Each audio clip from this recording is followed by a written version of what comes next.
Kalau itu berlangsung uji coba pertama ini bagus, ya kami meminta Menteri Dikdasmen untuk mengeluarkan sebuah peraturan supaya ini bisa dijalankan secara masif di seluruh Indonesia.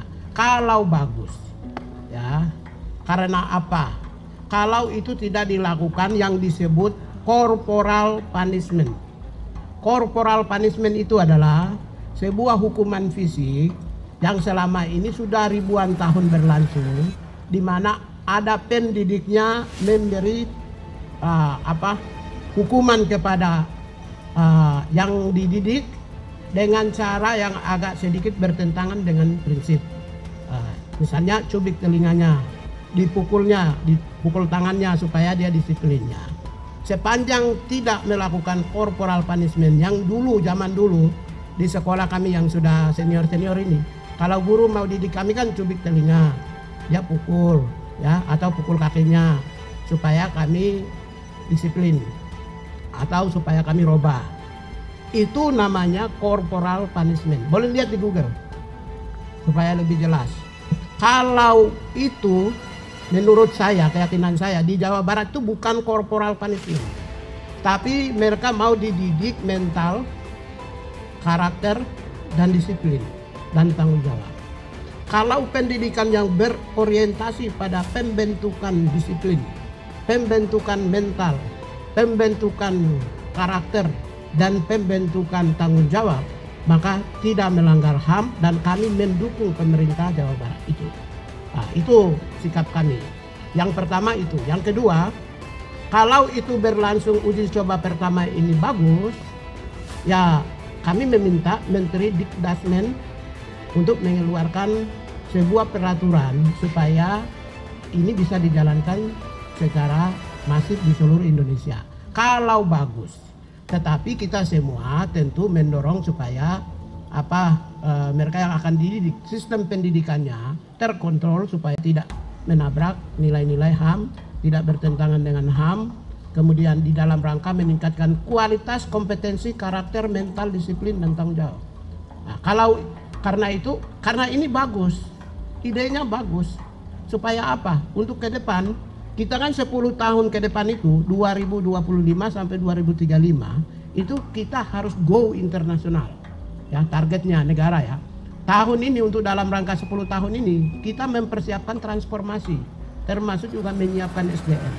Andaikan 2035 itu SDM Indonesia itu mindsetnya mindset HAM, mindset demokrasi, mindset tentang keadilan sosial, perdamaian, kepedulian, itu terbentuk, masyarakat komunitas yang terbentuk, maka nanti 2035 dengan nilai produktivitas yang tinggi, disiplin yang tinggi, tanggung jawab yang tinggi, ya, kapasitas yang baik, yang kompeten, maka kita punya target 2035 go internasional, itu kita bisa berani gitu.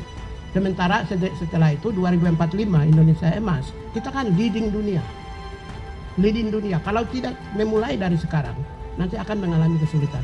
Oleh karena itulah Presiden sendiri telah mencanangkan program-program populis, yaitu makan bergizi gratis, tapi supaya kualitas sumber daya manusia kita itu lebih baik, pendidikan yang berkualitas, ya, bahkan orang-orang miskin pun disediakan sekolah khusus, kesehatan yang memadai, sehingga apa? Dengan kualitas rakyat manusia Indonesia yang baik, itu kita bisa go internasional 2035 dan 2045 kita leading di tingkat dunia, ya. Karena itulah menyiapkan generasi-generasi yang tanggung jawab, yang disiplinnya tinggi, yang berkarakter, nah, maka akan lebih mudah bagi kita.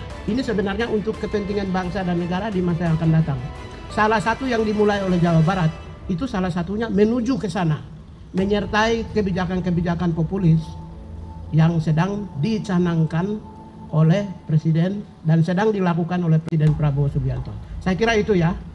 Karena itu dari sisi hak asasi manusia, saya belum melihat sebuah pendidikan yang mendorong terciptanya masyarakat yang disiplin tinggi, yang terciptanya masyarakat yang bermartabat, bermentalnya baik, objektif, tanggung jawab, itu melanggar HAM. Saya tidak menemukan. Nggak ada. Itu justru sesuai dengan nilai-nilai HAM. Ya, di negara-negara Barat, di negara-negara Asia, misalnya di Korea, mereka sudah dididik itu, mental dan tanggung jawabnya. Karena itulah kita memulai, kita memulai dan kita harus apresiasi kepada Gubernur Jawa Barat yang memulai. Itu kan inisiatif. Kenapa kalau baik kenapa tidak diterapkan di seluruh Indonesia? Saya kira itu.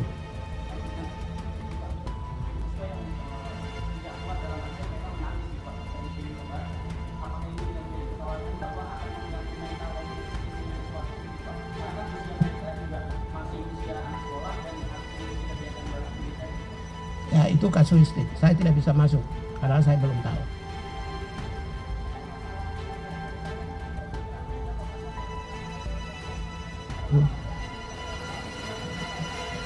Gini, Komnas, oke.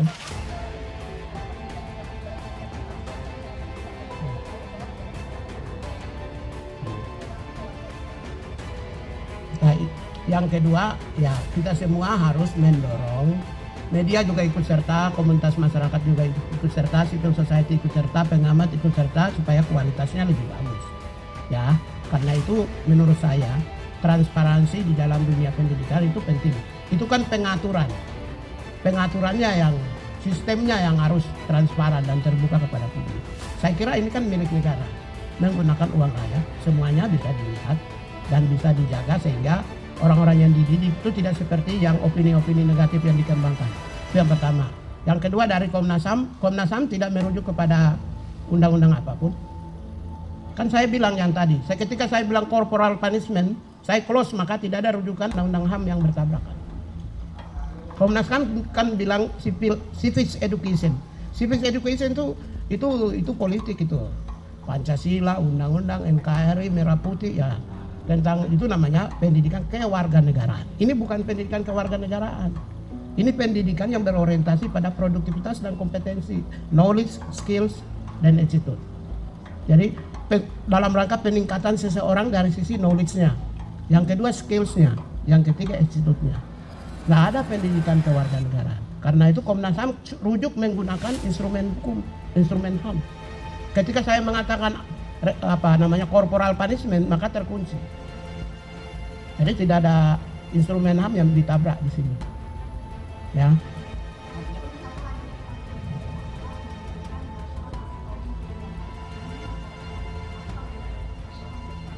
Ya.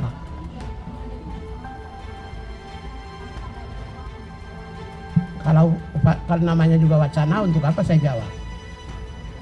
Tapi itu jadi catatan untuk kami tanya. Catatan untuk kami tanya, tapi kalau wacana saya tidak bisa beropini lebih dulu.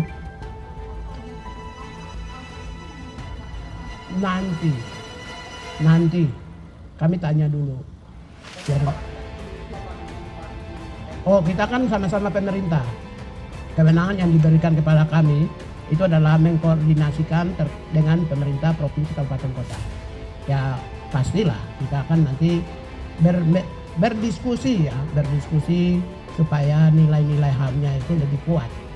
Ya, kalau pakai hukum Pareto itu 90%, sekalipun hanya dari sisi 1% nilai HAM, tapi dia mempengaruhi seluruh sistem dalam pelaksanaan pendidikan di Barat. Jadi nilai HAM-nya akan lebih dominan. Artinya Kementerian HAM akan ikut mengawasi yang pendidikan Barat. Kami bukan hanya sekedar mengawasi, tapi kami akan ikut memberikan masukan-masukan yang lebih. Kami akan berikan masukan. Bahkan saya sudah diskusi dengan para eselon 1. Nanti justru kita akan berikan masukan 1-2, tapi bukan sekarang ini ya. Karena sekarang ini nggak bisa langsung masuk. Mungkin ke depan kalau itu menjadi sistem yang disepakati secara nasional, maka pendidikan HAM kemungkinan satu sesen adalah pendidikan hak asasi manusia atau humanisme. Ya kita lihat kami semua yang punya anak ini ketika masuk SD atau SMP itu kenakalannya minta ampun. Ya karena itu dari awal itu kita terapkan tuh bagaimana menghormati antar sesama siswa. Itu pasti nilai-nilai humanismenya yang kami di sini juga sudah mulai memproduksi beberapa media, terutama di film-film kecil ya, Amira. Si Kecil Amarah. Nanti nonton aja Si Kecil Amarah. Si Kecil Amarah itu cerita untuk anak-anak kecil yang TK, SD. Mereka bagaimana menghormati hak dan kewajiban setiap individu. Kita sudah memulai juga dari kecil. Itu seirama juga. Ya. Pak, ada pertanyaan Pak. Satu, tadi Bapak bilang kalau ini kita sedang pilot project nih, balik lagi ke barat ya. Menerima anak barat. Pilot project dan kalau bagus akan dilanjutkan dan diluaskan penerapannya. Cuma kalau nggak di stop. Nah, itu bagaimana cara Kementerian HAM atau pemerintah mengaudit pelaksanaannya saat selama kali pelaksanaan. Terus kedua, sebenarnya saat Gubernur Jawa Barat Pak Edi itu mengungkapkan rencana untuk mengirim anak ke barat, Pak Prabowo udah tahu belum Pak? Seluruh pemimpin maupun rakyat pasti tahu lah kalau media muat. Jadi nggak mungkin nggak ada yang tahu. Pemimpin mana sih sekarang seperti dunia yang terbuka gini nggak ada yang tahu. Tapi semua tahu. Saya yakin pemimpin kita juga tahu, rakyat sendiri juga tahu semua. Ya. Lagi soal audit Pak. Kalau audit itu merupakan kewenangan kementerian. Nah, tapi audit kan harus kerja dulu baru kita audit. Tapi sebelum kerja nggak bisa. Paling-paling juga tahun depan. Tapi saat pilot project ini kemudian nggak Tapi karena kami pemerintah kami masuk, ikut masuk mendorong, mendukung. ada tim khususnya Pak? Audit itu bukan untuk punishment ya, audit itu lebih kepada peningkatan kualitas. Jadi perbaikan. Jadi kalau yang kurang kita perbaiki, kalau yang bagus dipertahankan, yang belum ada diadain. Nanti ada sertifikat kualifikasi atau ada timnya yang dari kementerian dan pemerintah. Bukan, itu audit itu salah satu kewenangan yang diberikan oleh pemerintah kepada Kementerian HAM. Jadi saya punya tugas, salah satunya audit. Audit itu tugas, kami punya kewenangan di sini. Hanya kalau kata-kata audit itu kan agak gimana ya. Jadi itu tidak mungkin kita audit sekarang karena kementerian aja baru jadi paling 2026 ke atas. Saya masuk ke perusahaan yang diberi kewenangan langsung audit terhadap perusahaan aja, saya masih 2026 ke atas. Tidak bisa langsung begitu aja ucuk-ucuk. Kita lakukan audit belum apa-apa. Gitu kan. Nanti ke kodim itu belum ya Pak? Masih, bukan tim, itu tugas pejabat di sini. Jadi itu masih lama 2026 ke atas. Ya. Kang OCI perkembangannya gimana Pak? Hah? Kang OCI. OCI ya? Ya. Ini keren juga ini. Mantap juga bahasanya ini. OCI ya. Kayak macam Oke. Itu sudah kemarin dari tim Dirjen sudah turun ke Taman Safari dan sedang dirumuskan oleh Dirjen dan kemungkinan konferensi pers ya. Nah, ada timnya yang dipimpin oleh ada Pak Wamen, Pak Dirjen juga sedang akan nanti audit ke rilis ke media dalam waktu dekat.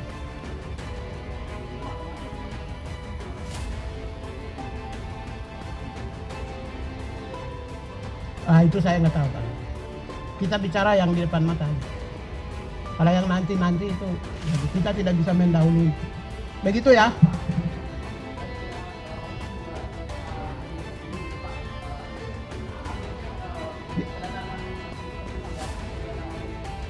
Jadi pertama kapan?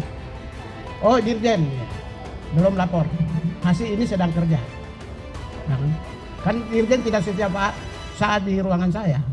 Dia juga di ruangan sendiri dan tanggung jawab besar juga sendiri. Jadi sedang jalan. Nah, nanti tunggu aja paling wartawan teman-teman sekalian diundang. Begitu ya, terima kasih. Assalamualaikum warahmatullahi wabarakatuh.